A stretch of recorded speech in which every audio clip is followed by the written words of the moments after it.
les amis, vous êtes à nouveau sur votre chaîne Apprendre le français avec Jalel. En fait, on va continuer sur le conte philosophique Candide ou bien l'optimisme de Voltaire.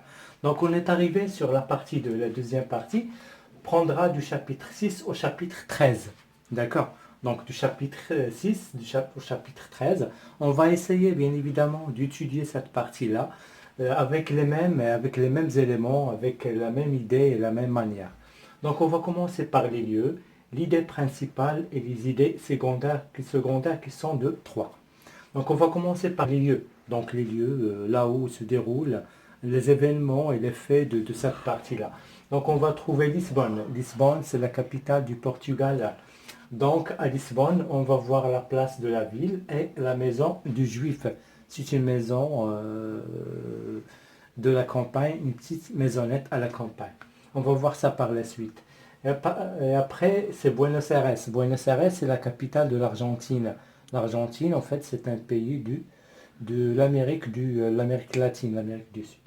D'accord. Donc, on est arrivé sur l'idée principale. L'idée principale, ou bien le essentiel, tout simplement. Donc, à Lisbonne, de cette ville européenne, l'autodafé symbolise, symbole d'ignorance et d'intolérance, fait des victimes. Candide peut y survivre et retrouve Cunégonde et Pangloss. Donc à Lisbonne, à la capitale portugaise, la capitale, la ville sinistrée qui a vécu le tremblement de terre terrible. Donc il y a un autodafé. L'autodafé tout simplement, c'est une pratique qui est un petit peu dure. C'est une pratique inhumaine, c'est une pratique injuste faite par des personnalités de l'Église. Donc, au moment du séisme ou bien du tremblement de terre, les personnalités ou bien les sages de l'Église décident de faire un autodafé, c'est-à-dire sacrifier. Sacrifier des gens, ce sont des gens qui sont généralement étrangers, ce sont les démunis, les pauvres, les gens qui sont faibles, qui sont les moins croyants pour eux. Donc les moins croyants pour eux, ils sont donnés comme sacrifice pour arrêter tout simplement le tremblement de terre. Donc c'est une pratique qui est très très dure, qui est inhumaine, bien évidemment qui donne une image qui est néfaste de l'Église tout simplement, de ces pratiques-là. Donc tout simplement l'autodafé, parmi les victimes de l'autodafé c'était Candide. D'accord, il est étranger, il vient d'arriver, il vient de mettre les pieds à Lisbonne. Donc il est étranger, il ne connaît personne. C'est une personne bien évidemment qui est fragile, qui est vulnérable. D'accord. Donc l'autodafé c'est le symbole, c'est un symbole d'ignorance.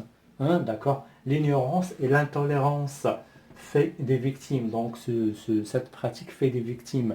Donc on prend des gens dans un défilé, on les frappe et après on les torture pour les tuer. Donc une torture plus, hein, plus bien évidemment un massacre. Ces gens-là seront tués tout simplement de cette manière qui est horrible.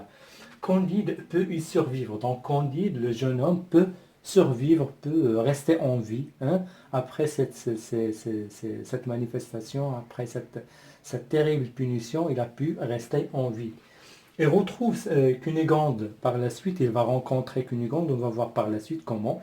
Il va rencontrer Cunégonde qui est sa cousine et Pangloss qui est son professeur, son maître et bien évidemment son maître, hein, qui va lui apprendre beaucoup de choses, sa philosophie de la vie, la philosophie de l'optimisme tout simplement.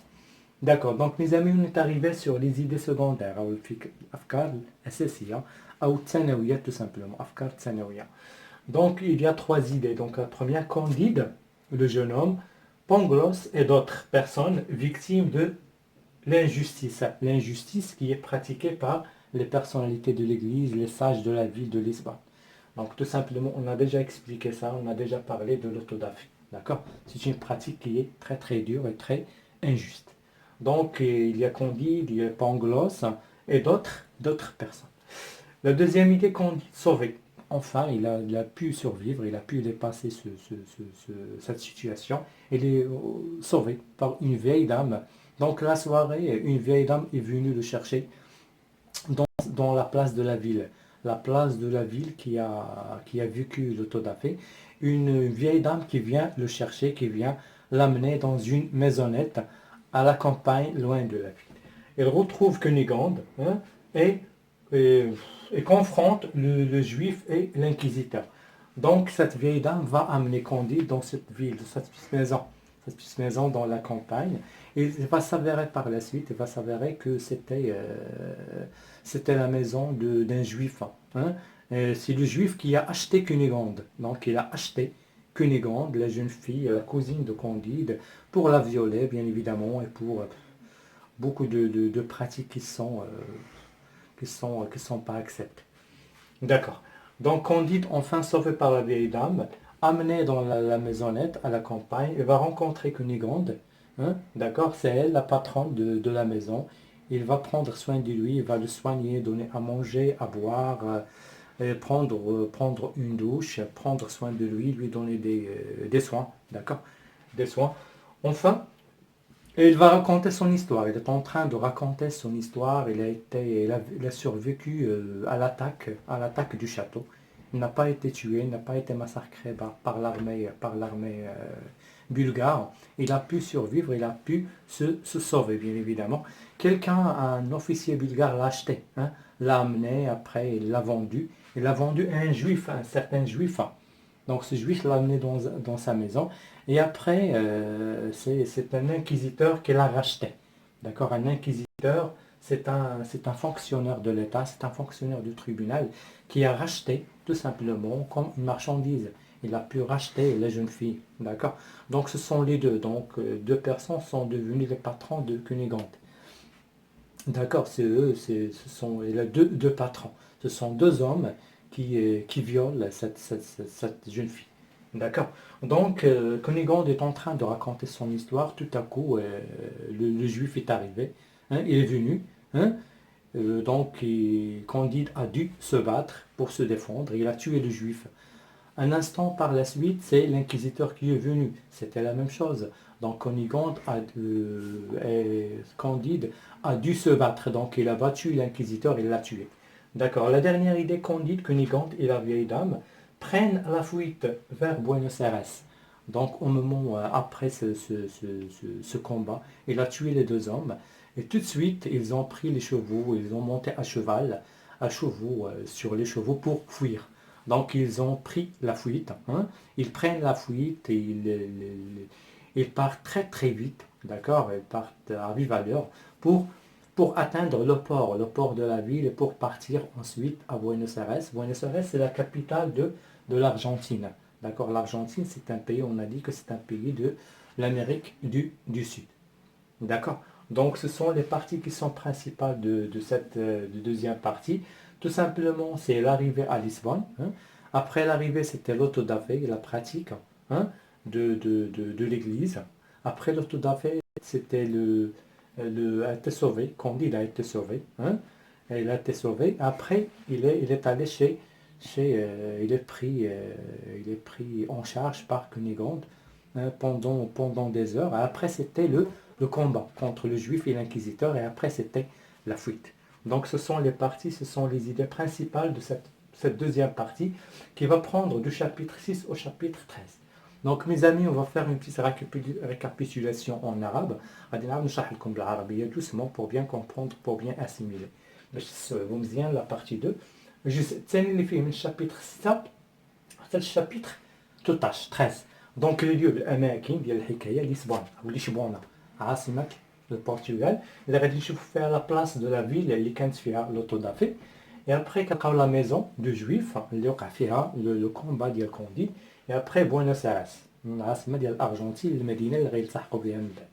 دونك الفكره الاساسيه لشبونه في لشبونه لوطودافي، يعني داك الممارسه ديال الكنيسه، داك الاحتفال اللي كيديروه على الضعفاء وعلى الاجانب وعلى الناس اللي ماشي مسيحيين او بالنسبه لهم الايمان ديالهم قليل. ها كيعذبوهم ومن بعد تيقتلوهم في واحد الساحه، ها بحال شي ضحيه، كيعطيو واحد الضحيه او واحد القربان باش يوقف لو طرومبلومون دو تير، يوقف الزلزال تو سامبلومون. دونك تو سامبلومون كونديد ما ماتش، كونديد ما ماتش، بقى تما في الساحه.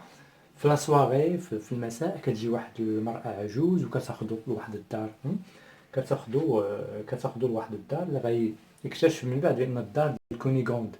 كونيغوند هي لا جون كوزين، بنت خالو، سيتادير تما كاينه غادي يرتاح، غادي ياكل وغادي يشرب وغادي يلبس وغادي يرتاح واحد القصه. ومن بعد في اللحظه اللي كونيغوند كتحكي له الحكايه ديالها انها بقات على قيد الحياه، كيجي لو جويف اليهودي اللي شراها، وكيجي لانكيزيتور واحد الموظف ديال المحكمه تو سامبلومون، كيجيو كيقتل الاول في مواجهه وكيقتل الثاني في مواجهه، وكي كيهربوا تو سامبلومون هما بثلاثه. لي تخوا فوجيتيف ils prennent la fuite à dos de chevaux، كيركبوا على الخيل وكيهربوا باش يمشيو للميناء، ومن الميناء يمشيو لبوينوس ايرس اللي هي العاصمه ديال الارجنتين، ومن تما غتتواصل الحكايه بشكل اخر اللي غادي نشوفوه من بعد اصدقائي صديقاتي. دونك كنتمنى نكونوا درنا واحد الجوله اللي هي خفيفه وواضحه بزاف بالفرنسيه وبالعربيه على لا بارتي 2 اللي غتاخذ من الشابيتر 6 حتى الشابيتر 13.